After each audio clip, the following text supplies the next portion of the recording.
মমতাজের বাড়ি ঘেরাও করা হয়েছে কেন? বিদ্যুৎ পাওয়া যাচ্ছে না তাই। জেনে শুনে কি আমি সেটা আমি তাহলে সেই দুর্ঘটনায় পড়ি? আসসালামু আলাইকুম, আপনার সবাই কেমন আছেন? আশা করছি সবাই ভালো আছেন। তো আমি আপনাদের কাছে দেখাবো বিদ্যুৎ ফেরি করে বিক্রি করায় এবার ফেসে গেলেন এমপি মমতাজ। আর এইদিকে এই বিষয়টি নিয়ে মুখ খুললেন এক বোন।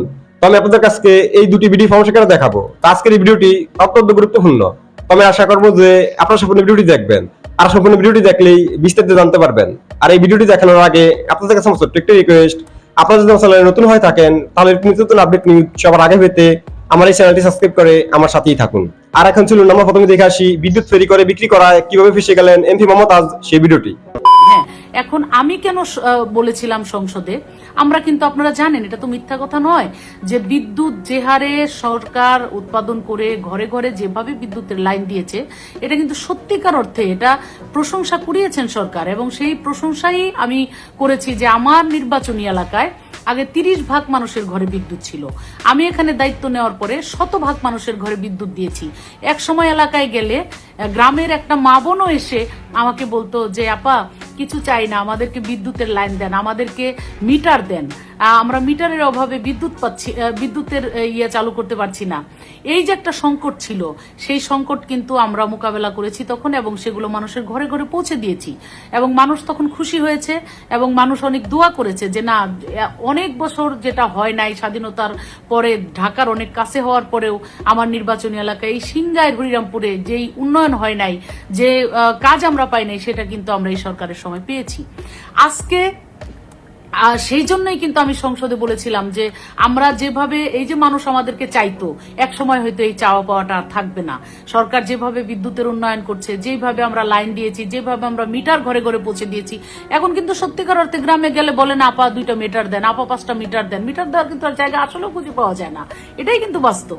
আর সেই কথাটাই কিন্তু সংসদে বলা হয়েছিল, কিন্তু সেটাকে ভুল ব্যাখ্যা দিয়ে, ভুল ভাবে উপস্থাপন করে অনেকেই অসাধু কিছু লোকজন তারা খামাখাই 2টা বাজে কথা ফেসবুক ইউটিউবে বলার চেষ্টা করছেন। আমি তাদের বিনীতভাবে বলবো যে আপনারা জ্ঞানী মানুষ, আপনারা যারা এই ধরনের ভুল ব্যাখ্যা দেন এবং বাজেভাবে এগুলাকে উত্থাপন করেন, আমি তাদেরকে বিনীতভাবে বলবো যে দেখেন, আমার কথার সত্যতা আছে, আমি সঠিক সময়ে সঠিক কথাই বলেছিলাম। সাময়িক এই সমস্যা, এটা আপনি আমি কেউ কিন্তু জানতাম না, সেটা একটা সারা বিশ্বের এই পরিস্থিতির কারণে সেটার একটা অবস্থার মধ্যে আমরা পড়ে গেছি। আমরা যদি পার্শ্ববর্তী দেশ, আমরা জানতাম পাকিস্তানের আজকে এই অবস্থা হবে, আমরা জানতাম শতভাগ শিক্ষিত দেশ শ্রীলঙ্কা, সেই দেশের মতো মানুষের এমন করুণ অবস্থা হবে, আমরা কিন্তু জানতাম না। আমরা অনেক কিছুই জানি না। এই যে কথা বলছি, একটু পরে আমি যে কথাই বলতে পারবো না সেটাও কি আমি জানি? একটু পরে আমি রাস্তায় বের হলে আমার একটা দুর্ঘটনা ঘটতে পারে, সেটা কি আমি জানি? জেনে শুনে কি আমি সেটা আমি তাহলে সেই দুর্ঘটনায় পড়ি না? তো কখন যে কি হয় সেটা আসলে তো একমাত্র সৃষ্টিকর্তা ছাড়া কেউ জানেন না।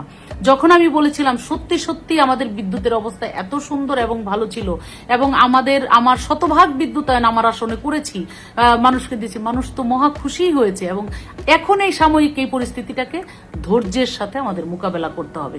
সেই জন্য আমাদের সকলেরই ধৈর্য ধারণ করতে হবে, সকলেরই চেষ্টা করতে হবে, সরকারকে সহযোগিতা করতে হবে। আমাদের বিদ্যুতের খরচ কিভাবে কমানো যায়, কিভাবে এগুলাকে মোকাবেলা করা যায়, আমাদের সকলের সেটাও উদ্যোগ নিতে হবে।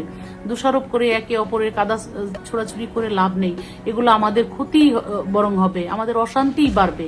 আজকে দেখেন কেউ কেউ দেখা যায় যে ফেসবুকে আমি হঠাৎ করে ঢুকে দেখি একজন বলছে মমতাজের বাড়ি ঘেরাও করা হয়েছে কেন? বিদ্যুৎ পাওয়া যাচ্ছে না তাই। বলেন, এই যে প্রভাকাণ্ড, এই যে মিথ্যাচার, এগুলো আপনাদের বিবেকে কি একটু ওনারা দিবে না যে শুধু শুধু একটা মানুষের বিরুদ্ধে এইভাবে মিথ্যাচার আমরা কেন করছি? আমি আশা করছি যে আপনারা সম্পূর্ণ ভিডিওটি দেখেছেন, আর এমপি মমতাজ কি বলেছেন সেটা বুঝতে পেরেছেন। তো আপনাদের যদি বেশি কোনো মতামত থাকে আমাকে অবশ্যই কমেন্টে জানাবেন। আর এখন চলুন আমরা দেখে আসি এই বিষয়টি নিয়ে এক বোন কি বলেছেন সেই ভিডিওটি। উন্নয়ন করছে সেটা আপনারা ভুল বলছেন। উন্নয়ন যতটা করছে তার চেয়ে বেশি দেশের মানুষের ক্ষতি করছে। এই যে একজন রিকশাওয়ালা, সে 1 কেজি আলু কিনে বাসায় যেতে পারে না, 1 কেজি চাল কিনে বাসায় যেতে পারে না, তাহলে উন্নয়নটা কোথায় হচ্ছে আপনারা আমাকে দেখান। তারা তো নিজেরাই 2 মুঠো ভাত খেতে পারছে না।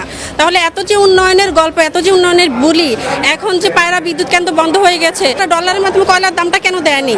কয়লা আমরা তো গ্রাহকরা তো বিল পরিশোধ করে ফেলেছে, তাহলে কিসের জন্য পায়রা বিদ্যুৎ কেন্দ্র বন্ধ হলো? তাহলে এত যে উন্নয়নটা কোথায় হলো? আমরা তো এই জন্যই রাজপথে আছি, এই অধিকারগুলো প্রতিষ্ঠা করার জন্যই।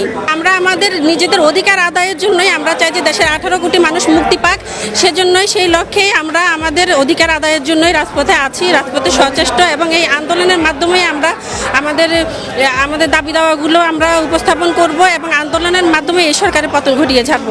না, আমাদের সরকার যখন ক্ষমতায় ছিল দুর্নীতি এই শব্দটা কখনোই আমরা শুনতে পাইনি আজ অব্দি। আমাদের সরকার যে দুর্নীতি করেছে এইরকম কোনো শব্দ আমরা শুনতে পাইনি, বরঞ্চ এই সরকারের আমলে আপনি সাধারণ একটা জনগণকে জিজ্ঞেস করেন তারা কি বলে। সাধারণ জনগণও আজ বুঝে গেছে কোন সরকার ভালো, সাধারণ জনগণও অতিষ্ঠ হয়ে উঠেছে। আমরা সাধারণ জনগণের অধিকার আদায়ের জন্যই মাঠে আছি, বিএনপি ক্ষমতায় যাওয়ার জন্য নয়। আমরা সাধারণ মানুষের পক্ষে আছি, সাধারণ মানুষ যাতে তাদের ন্যায্য অধিকারটা ফিরে পায় সেজন্যই আমরা আন্দোলন সংগ্রাম করছি। আমাদের সাথে আমাদের সকল প্রোগ্রামে সাধারণ মানুষও অ্যাড হয়। আজকাল আমাদের সাধারণ জনগণ, আপনি প্রত্যেকটা রিক্সাওয়ালা দেখেন রিক্সাগুলোকে এক সাইডে রেখে বিএনপির স্লোগান দেয়, তাহলে তারা যদি সম্পৃক্ত না থাকতো তাহলে তো এখানে আসতো না। তো আমি আশা করছি যে আপনারা সম্পূর্ণ ভিডিওটি দেখেছেন আর লোডশেডিং নিয়ে এক বোন কি বলছেন সেটা বুঝতে পেরেছেন। তো আপনাদের যদি বেশি কোনো মতামত থাকে আমাকে অবশ্যই কমেন্টে জানাবেন। আর আপনারা যদি আমার চ্যানেলে নতুন হয়ে থাকেন তাহলে আমার চ্যানেলটি সাবস্ক্রাইব করে আমার সাথেই থাকুন। তো দেখা হচ্ছে পরবর্তী কোনো একটি ভিডিওতে। সেই পর্যন্ত সবাই ভালো থাকবেন, সুস্থ থাকবেন। আল্লাহ হাফেজ।